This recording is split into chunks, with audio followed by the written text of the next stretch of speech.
नमस्कार। आप सभी का बहुत बहुत स्वागत है साथियों। वास्तु विषय पर बात कर रहे हैं और घर के अपने वास्तु को किस प्रकार से बेहतर तरीके से सुनियोजित करें कि उसका सर्वाधिक लाभ हमारे जीवन में प्राप्त हो सके, इस विषय को आगे बढ़ाएंगे आज। जैसा कि हमने पिछली वीडियो में वास्तु से संबंधित कुछ बातों को जानने का प्रयास किया था, और अगर हम नया घर बना रहे हो या नया घर खरीद रहे हो तो उसके मुख्य दरवाजे की स्थिति कैसी होनी चाहिए, क्योंकि आपके घर में जो कुछ भी आएगा, चाहे वो धन के रूप में आए, चाहे वो स्वच्छ वायु के रूप में आए या मेहमान के रूप में आए, वो मुख्य दरवाजे के प्रयोग के द्वारा ही आए। तो मुख्य दरवाजे की बहुत बड़ी भूमिका हो जाती है वास्तुशास्त्र में। हालांकि इससे पहले के एक वीडियो में मैंने बताने का प्रयास किया है कि मुख्य दरवाजा जो है वो किस दिशा में और कितनी दूरी पर आपके प्लॉट में स्थित होना चाहिए। उसी क्रम को आज आगे बढ़ाते हुए जानने का प्रयास करेंगे कि मुख्य दरवाजे के कौन कौन सी दिशा किस नाम से जानी जाती है और उसका क्या मुख्यतः प्रभाव होता है। तो अगर हमें इन सब चीज़ों का ज्ञान हो जाता है तो हम जब भी अपना मकान खरीदने जाएंगे तो इन चीज़ों का हम प्रयोग करके और खराब वस्तु को खरीदने से या खराब घर में रहने से बच सकते हैं। तो प्रारंभ करते हैं साथियों। देखिए, ये कुछ नाम है, जैसा कि आप लोगों को दिख रहा होगा, विजय द्वार। अगर किसी मकान का मुख्य दरवाजा पूरब दिशा की तरफ है तो पूर्व स्थित मुख्य द्वार को हम विजय द्वार के नाम से भी जानते हैं। अच्छा होता है, लाभदायक होता है, और जैसा कि नाम से ही है, उस घर में रहने वाले लोगों को यश, कीर्ति और धन लाभ की प्राप्ति होती है।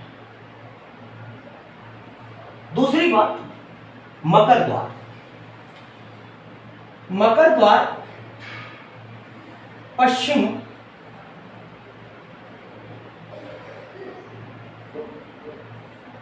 पश्चिम की तरफ अगर मुख्य दरवाजा है तो उसे हम मकर द्वार कहते हैं, और ये मध्यम फलदायी होता है। फलदायी तो होता है, अशुभ नहीं होता है पश्चिम का दरवाजा, परंतु जितना प्रबल और अच्छा लाभ आपको पूर्व का दरवाजा देगा उतना अच्छा यहाँ नहीं होगा। वैसे भी अगर इससे जस्ट पहले वाली वीडियो को अगर आप जाकर देखें तो मैंने बताया है कि जहाँ पूरब जो है वो अग्नि तत्व से संबंधित है, वहीं पश्चिम जो है वो वायु से संबंधित है। और पश्चिम स्थित जो द्वार होता है, जो मकान होता है, उसमें लक्ष्मी स्थिर नहीं रह पाती है, यद्यपि उस मकान में रहने वाले लोगों की यश, कीर्ति में वृद्धि हमेशा होती है। यम द्वार, ये अगर मुख्य दरवाजा दक्षिण दिशा में है तो ये यम द्वार है। सामान्यतः बचना चाहिए साथियों कि दक्षिण की तरफ दरवाजा न, मुख्य दरवाजा न, लेकिन अगर है तो फिर उसकी वास्तु के अन्य प्रयोग करके उसको सुधारा जा सकता है। लेकिन फिर भी जो है वो जितना संभव हो सके प्रयास करना चाहिए कि दक्षिणमुखी मुख्य दरवाजा आपके मकान का न, ये ठीक नहीं होता। नाम से ही समझ लेना आप लोग, यम द्वार है। अगला है कुबेर द्वार। ये सर्वाधिक उपयुक्त है, सर्वाधिक अच्छा है, क्योंकि नाम से ही संबंधित है कुबेर। ये उत्तर मुखी अगर आपका घर का दरवाजा है तो ये कुबेर द्वार है। यश, कीर्ति, धन, धान्य, लक्ष्मी सभी की प्राप्ति बहुत उत्तम प्रकार से होती है। आपके जीवन में बाधाएं नहीं होती हैं इन सब चीजों को प्राप्त करने में। तो भगवान कुबेर की कृपा आप पर सदैव बनी रहती है। तो ये दरवाजे थे, ये मुख्य द्वार, विजय द्वार, मकर द्वार, यम द्वार और कुबेर द्वार, इन नामों से जाने जाते हैं। अगली बात, ये चार दिशाएं तो हमने देख ली, पूर्व, पश्चिम, उत्तर, दक्षिण। अब देखिए, उत्तर और पूर्व के मध्य को हम ईशान कोण के नाम से जानते हैं। ये भी बहुत अच्छा होता है, और उत्तर मुखी मुख्य दरवाजे से भी बेहतरीन अच्छा परिणाम फलदायी जो होता है वो ईशान कोण होता है। अगर आपके घर का मुख्य द्वार ईशान में स्थित है तो वो सर्वाधिक इन सभी दिशाओं में सबसे उत्तम है, अर्थात सर्वोत्तम है। अगला है पूरब और दक्षिण का मध्य आग्नेय होता है, अग्नि तत्व स्थित है ये दिशा। अगर इस दिशा की तरफ आपके घर का मुख्य दरवाजा है तो इस घर की स्त्रियों को बीमारियां होती रहती हैं और घर में आग लगने या अग्नि से संबंधित हानि होने का भी योग बना रहता है, इसका भय बरकरार रहता है। दक्षिण और पश्चिम के मध्य स्थित दिशा को हम तत्व कोण के नाम से जानते हैं और ये जो दिशा होती है ये ठीक नहीं होती है। इस दिशा में तो बिल्कुल भी आपके घर का मुख्य दरवाजा नहीं होना चाहिए, क्योंकि ये जो द्वार है वो यम, भूत, प्रेत, पिशाच, ये अशुभ शक्तियों का द्वार है। तो ये दिशा तो बंद रहनी चाहिए आपके घर की। यहाँ पे तो खिड़की भी नहीं होनी चाहिए, अगर खिड़की है तो उसपे एग्जॉस्ट लगा होना चाहिए कि आपके घर के अंदर की वायु बाहर जाए, बाहर की वायु इस दिशा से आपके घर में न पहुंचे। ये अशुभ द्वार है। पश्चिम और उत्तर के मध्य वायव्य स्थित होता है, ये भी बहुत अच्छा नहीं होता है, पर फिर भी इस नतत्व कोण की अपेक्षा ठीक होता है, परंतु इस दिशा से भी हमें बचना चाहिए।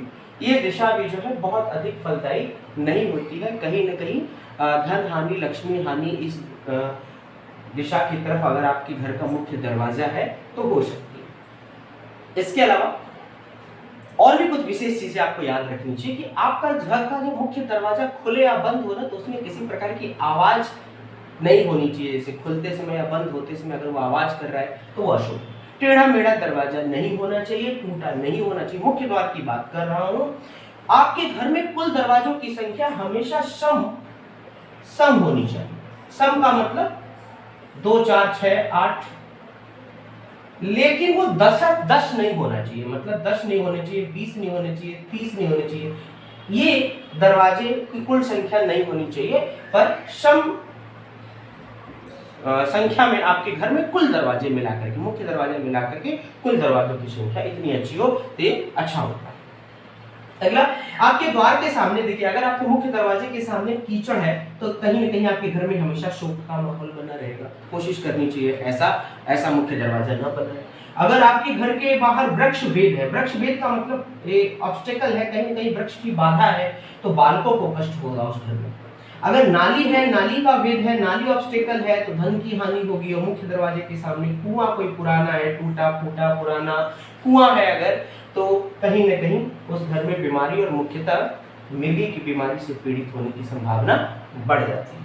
इसके अलावा और जो महत्वपूर्ण बात आपको याद रखनी है साथियों, वो ये है कि प्रवेश द्वार जो आपका होना चाहिए वो नीचे की अपेक्षा ऊपर ज्यादा चौड़ा नहीं होना चाहिए। जैसे नीचे पतला हो गया, ऊपर बहुत चौड़ा हो गया तो फिर लक्ष्मी हानि होनी है। आपके घर में लक्ष्मी की स्थिरता नहीं बनी रहेगी, कहीं ना कहीं हानि होती रहेगी। अचानक ऐसे योग बनेंगे कि धन हानि हो जाएगी। ठीक है। और द्वार बाहर की तरफ नहीं झुका होना चाहिए। अगर बाहर की तरफ द्वार ज्यादा झुका है तो घर का मुखिया अचानक ही गायब हो जाता है या चला जाता है।